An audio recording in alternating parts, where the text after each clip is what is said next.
हमारा आज का चैप्टर है law of motion. Law of motion में हम 3 लॉ पढ़ेंगे। Newton first law of motion, second law of motion and third law of motion. पहले आएगा फर्स्ट लॉ ऑफ मोशन, इसको हम लॉ ऑफ इनर्शिया भी कहते हैं। ये लॉ क्या कहता है? A body remain at rest और in motion in a given direction until external force is applied. एक बॉडी जो रेस्ट पर है वो रेस्ट पर ही रहती है, जो मोशन में है किसी डायरेक्शन पर्टिकुलर डायरेक्शन में वो उसी डायरेक्शन में रहती है जब तक उस पर कोई फोर्स ना लगे।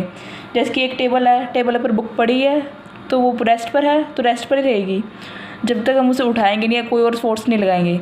ऐसे ही अगर एक बॉल है रोल कर रही है ग्राउंड में तो वो रुक जाती है थोड़ी देर बाद। वो क्यों रुकती है? क्योंकि फोर्स ऑफ फ्रिक्शन लगती है। फ्रिक्शनल फोर्स क्या करती है? उसको रोकती है। अगर वो फ्रिक्शनल फोर्स ना लगे एक्सटर्नल फोर्स ज़ीरो हो जाएगी। एक्सटर्नल फोर्स ज़ीरो हो गई तो बॉडी मोशन में ही रहेगी। ऐसे ही है अगला। अब आता है इससे इस लॉ से हमें पता चलता है कोई फोर्स के बारे में पता चलता है। फोर्स क्या होती है? पुश और pull which tend to change the state of rest और uniform motion in a given direction. Force क्या है? एक पुश और पुल है जो किसी बॉडी की रेस्ट की स्टेट या फिर मोशन को चेंज करती है। अब आता है इनर्शिया। इनर्शिया क्या होता है? It is the property of a body due to which it is unable to change its state of rest और of uniform motion along a straight line by itself. Inertia एक body की property है जिसके कारण वो अपनी खुद change नहीं कर सकता अपनी पोजीशन। रेस्ट पर है तो रेस्ट पर ही रहता है, मोशन में तो मोशन, वो अपने आप खुद से चेंज नहीं कर पाता। इनर्शिया 3 तरह के होते हैं: inertia of rest, inertia of motion, inertia of direction. अब बता इनर्शिया ऑफ रेस्ट वो क्या होता है? Inability of body to change its state of rest. मतलब किसी बॉडी की एक इनएबिलिटी वो मतलब नहीं कर पाता। जो रेस्ट पर है तो वो रेस्ट पर ही रहता है, अपनी रेस्ट की पोजीशन को चेंज नहीं कर पाता। जैसे कि a person sitting on train tends to fall backward when train suddenly start. अब हमने देखा होगा, हम ट्रेन में जाते हैं या बस में भी हमने देखा होगा कि बस रुकी हुई है, अब अचानक से बस स्टार्ट होती है तो हम पीछे की तरफ थोड़े फॉल करते हैं। वो क्यों करते हैं?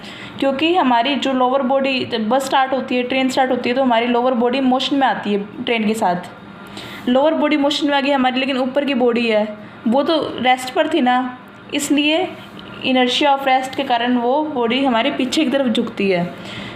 Lower body comes in motion along with train but upper part remain at rest due to inertia of rest। inertia of rest इसको एक्सप्लेन कर पाता है। अगला है हमारा dust is removed from a carpet bye beating it with stick. अब dust जिसके हमारा कारपेट है उसमें मिट्टी बहुत जाती है तो हम कैसे निकालते हैं? उस पर डंडी मार के निकालते हैं। वो क्या करते हैं? वो जो डस्ट के पार्टिकल्स होते हैं वो रेस्ट पे होते हैं। जब कारपेट मोशन में आता है तो डस्ट के पार्टिकल्स तो रेस्ट पर है तो कारपेट तो इनर्शिया ऑफ रेस्ट के कारण डस्ट नीचे गिर जाती है। अब आता है इनर्शिया ऑफ मोशन। क्या है ये? It is the inability of a body in uniform motion can neither accelerate और retard on its own and come to rest by itself. Inertia of motion क्या है? एक बॉडी की इनएबिलिटी जिसके कारण वो अपनी यूनिफॉर्म मोशन चेंज नहीं कर सकता। ना वो एक्सेलरेट कर पाता, ना रिटार्डेशन हो पाती, ना वो रेस्ट पर आ पाता अपने आप। अब जिसकी बस अचानक से रुक जाती है, बस अचानक से रुकती है तो हम आगे की तरफ जाके गिरते हैं। क्यों गिरते हैं? क्योंकि हमारी जो लोअर बॉडी है बस के साथ वो तो आती है रेस्ट पर हो जाती है, लेकिन जो हमारी अपर बॉडी होती है वो मोशन में होती है तो इसलिए हम आगे जाके गिरते हैं। यही है ऊपर वाला रीज़न है, बस हमें थोड़ा सा चेंज करना है। हमने 10th में पढ़ा भी होगा ये। अब अगला है inertia of direction. It is the inability of a body to change its direction of motion by itself until force is applied. जब ये इनएबिलिटी है बॉडी की जिसमें वो डायरेक्शन चेंज नहीं कर पाती अपने आप विदाउट किसी फोर्स के। जिसके हम जा रहे हैं, कार चल रही है हाई स्पीड पर, अचानक से हम यू टर्न लेते हैं तो हम सारे उसी डायरेक्शन में गिरते हैं। क्यों गिरते हैं? क्योंकि इनर्शिया ऑफ डायरेक्शन हमारी जो लोअर बॉडी होती है वो तो टर्न करने के लिए बॉडी के अकॉर्डिंग हो जाती है, कार के अकॉर्डिंग, लेकिन जो हमारी अपर बॉडी होती है वो स्ट्रेट होती है, स्ट्रेट मोशन में होती है, इसलिए वो इस साइड गिर जाती है। अब आता है मोमेंटम। अब ये टर्म मोमेंटम हमने पढ़ी भी होगी 10th में, अब फिर से पढ़ते हैं। ये इंपॉर्टेंट आगे बहुत काम आती है। मोमेंटम इसको हम पी से कैपिटल पी से रिप्रेजेंट करते हैं। ये वेक्टर क्वांटिटी होती है, मैं आगे बताऊँगी मैं। मोमेंटम होता क्या है? Motion of amount of motion possessed by the body body कितना मोशन कर रही है उसकी अमाउंट वो बताता है मोमेंटम। मोमेंटम क्या होता है mathematically product of mass and velocity, mass और वेलोसिटी का प्रोडक्ट। तो क्या हो गया P equal to M into V. ये क्रॉस प्रोडक्ट वाला क्रॉस नहीं है, क्रॉस प्रोडक्ट में दोनों यूनिट्स क्या होती हैं, दोनों क्वांटिटी वेक्टर होती हैं, लेकिन इसमें दोनों वेक्टर नहीं है। ये मास क्या होता है स्केलर होता है और वेलोसिटी वेक्टर है, तो इसको हम लिख सकते हैं एम वी। ये कई बार मिसअंडरस्टैंडिंग होती है और वो सोचते हैं वेक्टर क्वांटिटी क्रॉस प्रोडक्ट है, क्रॉस प्रोडक्ट नहीं है, ये वेक्टर क्वांटिटी है। इसकी यूनिट होती है किलोग्राम मीटर पर सेकेंड, ऐसा यूनिट। और CGS यूनिट हो गई इसकी ग्राम सेंटीमीटर पर सेकेंड। ये कैसे आई, मास की क्या होती है के जी और वेलोसिटी कितनी होती है मीटर पर सेकेंड, तो किलोग्राम मीटर पर सेकेंड। अब अगला आता है हमारा Newton second law of motion. ये क्या कहता है, rate of change of momentum of a body is directly proportional to the force applied and change in momentum that take place in direction of applied force. नहीं समझ में आया, इसको दो पार्ट्स में डिवाइड करते हैं। पहला पार्ट इतना, सेकंड पार्ट ये डायरेक्शन का। फर्स्ट पार्ट में क्या है, rate of change of momentum of a body is directly proportional to the force. जो फोर्स के डायरेक्टली प्रोपोर्शनल है rate of change of momentum. Rate of change of momentum क्या हो गया dp बाई dt। हाँ, तो ये फोर्स के डायरेक्टली प्रोपोर्शनल है, इतना आगे समझ। अगले पार्ट में क्या है, वो कहता है change in momentum take place in the direction of force applied force. जिस डायरेक्शन फोर्स लग रही है उसी डायरेक्शन में मोमेंटम चेंज हो रहा है। अगर मैं कहती F is direct proportional to minus dp by dt, इसका मतलब क्या है, अपोजिट डायरेक्शन में है। अब यहाँ पॉजिटिव है, इसका मतलब है उसी डायरेक्शन में हो रहा है, जिस डायरेक्शन में फोर्स है उसी डायरेक्शन में चेंज इन मोमेंटम है। अब अगला है हमारा इस फोर्स, ये हमने किया था Newton second law of motion. इससे हमें क्या मिलता है, फर्स्ट लॉ से हमें फोर्स की डेफिनेशन मिलती है, सेकेंड लॉ से हमें फोर्स का फॉर्मूला मिलता है। मेजरमेंट ऑफ फोर्स, हमारा मास क्या है m बॉडी का, v वेलोसिटी लिया है हमने, मोमेंटम क्या हो जाएगा हमारा p mv। अब सेकेंड लॉ ऑफ मोशन के according f is directly proportional to क्या है dp बाई dt। अब प्रोपोर्शनलिटी का साइन हटाया हमने तो k आ गया, k क्या है यहाँ पर कांस्टेंट ऑफ प्रोपोर्शनैलिटी, तो क्या हो गया f equal to k dp by dt। अब p क्या है यहाँ पे हमारा mv, तो हमने लिखा mv, तो क्या आ गया ये m क्या है मास कांस्टेंट है, बाहर आ गया तो dv बाई dt। अब dv बाई dt हमने क्या पढ़ा था काइनेमेटिक्स में, एक्सेलरेशन होता है, तो क्या आ गया f is equal to kma। अब अगर हमारा कांस्टेंट ऑफ प्रोपोर्शनलिटी k 1 हो जाए तो क्या हो जाएगा f is equal to ma। तो यहाँ से हमारी फोर्स की यूनिट क्या मिली हमें, kilogram metre per second square, ऐसे ही ग्राम सेंटीमीटर पर सेकेंड स्क्वेयर। अब आते हैं न्यूटन। 1 न्यूटन क्या होता है, हम ऐसे यूनिट न्यूटन लेते हैं। न्यूटन होता क्या है, it is the force which produces an acceleration of 1 meter per second in the body of mass 1 kg। ये ऐसी फोर्स है जो प्रोड्यूस करती है 1 metre per second square acceleration, कौन सी बॉडी पर, जिसका मास 1 kg है। अब हमारी फोर्स हो गई 1 Newton is equal to 1 kg metre per second square. अब आता है डाइन। न्यूटन तो हो गई SI यूनिट, डाइन होती है CGS यूनिट, सेंटीमीटर सिस्टम में, सेंटीमीटर ग्राम सिस्टम में। It is the force which produces an acceleration of 1 centimetre per second square और मास इसका 1 ग्राम, तो 1 dyne is equal to 1 gram centimetre per second square. अब आता हमारा relation between Newton and dyne. Newton पढ़ा था हमने, क्या होता है एक बॉडी 1 kg बॉडी में मास में वो कितना एक्सेलरेशन प्रोड्यूस करता है 1 मीटर पर सेकेंड स्क्वेयर। तो 1 न्यूटन क्या फोर्स क्या होती है, मास इंटू एक्सेलरेशन। हाँ, तो मास तो हमारा 1 kg है और acceleration 1 metre per second square. अब हमें पता है 1 kg क्या होता है 1000 ग्राम और 1 मीटर पर सेकेंड स्क्वेयर है, तो 1 मीटर में कितने सेंटीमीटर होते हैं 100 सेंटीमीटर। तो क्या आ गया यहाँ से 10 की पावर 5 ग्राम सेंटीमीटर पर सेकेंड स्क्वेयर। ये यूनिट साथ में लिखनी है, इससे ही आएगा रिलेशन। 1 न्यूटन कितना हो जाएगा फिर, ये हम डाइन कहते हैं इसको, तो 10 की पावर 5 डाइन, ये याद होनी चाहिए, न्यूमेरिकल में कई बार काम आती है। अब अगला है इम्पल्स। ये इम्पल्स टर्म भी कभी कभार आ जाती है एग्जाम में, इसकी एप्लीकेशन है वो आती है ज़्यादातर क्वेश्चन इसका 1 नंबर का 2 नंबर का। Net effect of force acting on a body in a given time, वो इम्पल्स कहलाता है। नेट इफेक्ट कितना, फोर्स कितना इफेक्ट प्रोड्यूस कर रही है गिवन टाइम में। फोर्स क्या होती है, सॉरी इम्पल्स क्या होता है, फोर्स इनटू टाइम। इम्पल्स को हम रिप्रेजेंट करते हैं जे से, ये भी वेक्टर क्वांटिटी है क्योंकि एफ इंटू टी है। फोर्स की हमारी वेक्टर क्वांटिटी, तो जे भी क्या होगा, इम्पल्स की होगी हमारी वेक्टर क्वांटिटी होगी, तो इसलिए एरो लगाना ज़रूरी है। और ये भी कौन सी डायरेक्शन होती है, along the direction of force, क्योंकि यहाँ पर पॉजिटिव साइन है। नेगेटिव होता तो अपोजिट डायरेक्शन ऑफ फोर्स आती।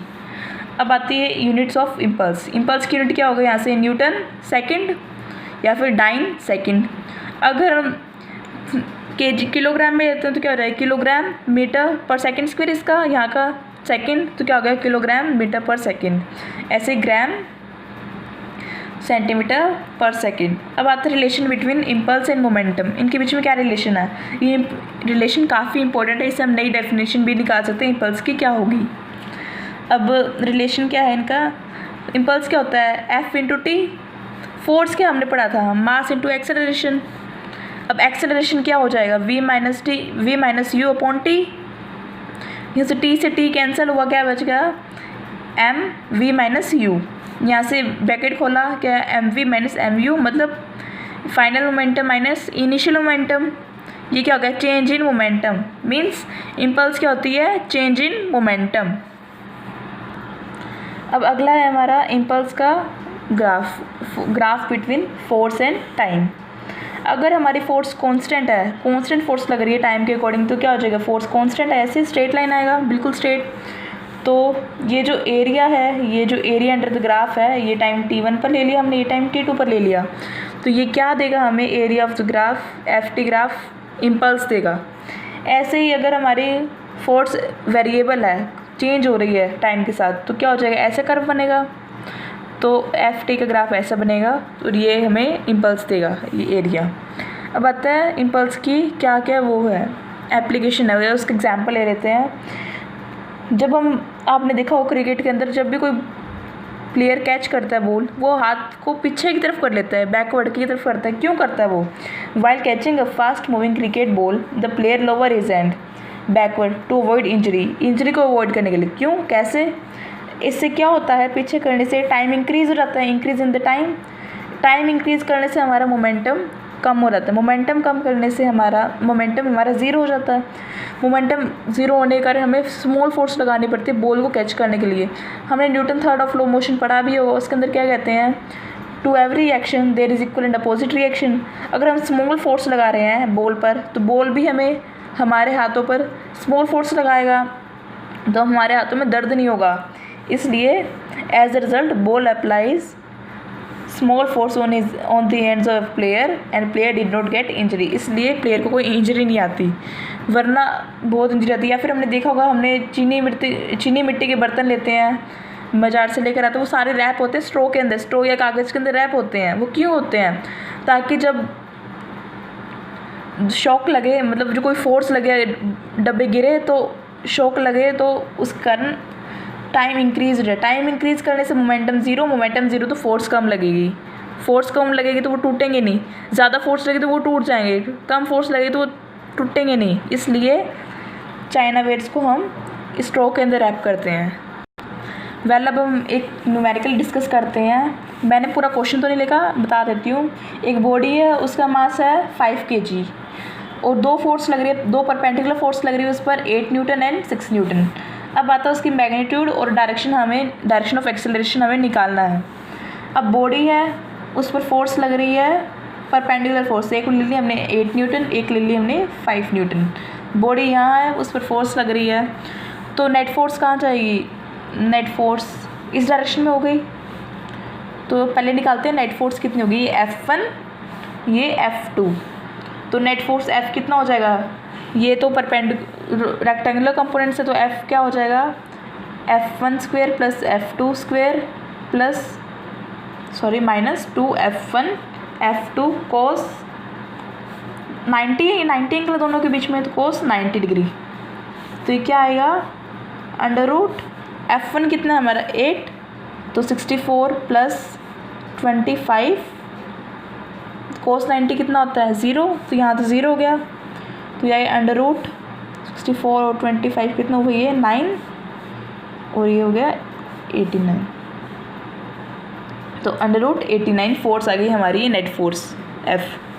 अब आती है direction of magnitude and direction. अब एक्सेलरेशन निकालना हमने, हमें फोर्स छोड़ना, एक्सेलरेशन चाहिए। फोर्स क्या होती है हमारी, मास इंटू एक्सेलरेशन।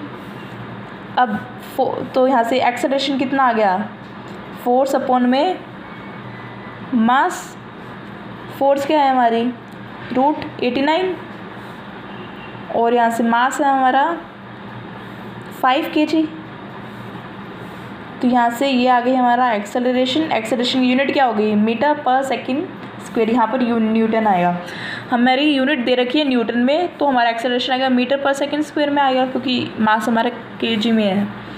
तो ये ध्यान रखने यूनिट्स का हमें। अब आता है एक्सेलरेशन, तो आगे अब इसकी डायरेक्शन क्या होगी। फोर्स क्या होती है, फोर्स और एक्सेलरेशन एक ही डायरेक्शन में होते हैं, क्योंकि यहाँ पर पॉजिटिव साइन है। नेगेटिव साइन होता तो अपोजिट डायरेक्शन में होता फोर्स, और ये एंगल थीटा है, इस थीटा एंगल की डायरेक्शन में लगेगी। तो डायरेक्शन क्या आ जाएगी, टेंजेंट थीटा। तो ये डिस्टेंस क्या हो गया, टेंजेंट थीटा कितना होता है, परपेंडिकुलर अपॉन बेस। परपेंडिकुलर कितना हो गया 5, और बेस कितना हो गया हमारा, बेस ये 8। तो हमारा थीटा आ गया टेंजेंट इन्वर्स 5/8। टेंजेंट इन्वर्स, अभी इन्वर्स ट्रिग्नोमेट्री हमारे +2 में आती है, तो हम यहाँ टेंजेंट थीटा इक्वल टू इतने में छोड़ सकते हैं हम डायरेक्शन लगाकर।